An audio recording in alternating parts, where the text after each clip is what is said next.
ጸሎተኛ መሆናቸውን እንዲታወቅላቸው የሚፈልጉ ሰዎች ግብዞች ይባላሉ። እነዚህ ማለት ነው። አሁን ግሸን ስትሄዱ ታውቃላችኋል።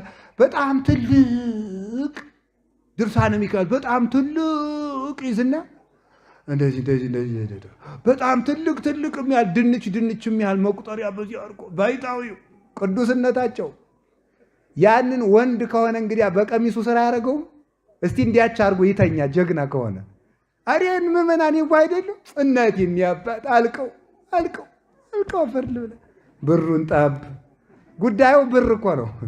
ብር ላይ ነው ያለው። የውሸት እንደዚህ የተመጻደቁብን ማለት ነው።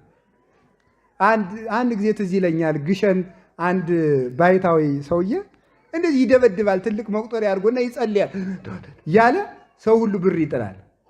ኋላ ይሰብካል ደግሞ እና ሲሰብክ እኔም እንደዚህ ካባም አላደረኩም ጎተት ያለ ፎጣ ለብሼ ዝም ይሄድኩኝ። ኋላ ዝም እስቲ የሚለው ምንድነው የሰውዬ ብዬ ተሰብስቦ የሚሰማው ህዝብ እየተይ አይውላችሁ ሀገሪቱን የሚያጠፋት ያልተማሩ እንደዚህ ያሉ መነኩሴ ናቸው ይላል። እኔ የዛን ጊዜ የብሉይ ኪዳንና የአዲስ ኪዳን ተምሬያለሁ በእውነቱ ማለት ነው።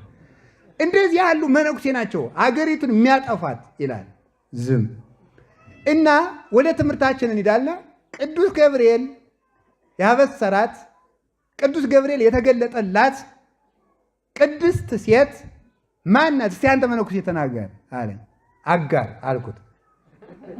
ይሄን አያውቀውም እሱ እመቤታችንን ብቻ ነው የሚያውቀው ማለት ነው። ግን ምክንያቱም ብሉይ ኪዳን ያልተማረ ሰው ይሄን ሊያውቅ አይችልም። ኦሪት ዘፍጥረት ላይ ነው ያለና የአብርሃም ገረድ ተሰዳ ስትሄድ ምን አድርጎ ነበረ? መልአኩ ቅዱስ ገብርኤል ተገልጦ ልጇ በውሃ ጥም ሊሞት ሲል ውሃ አሳይቷታል።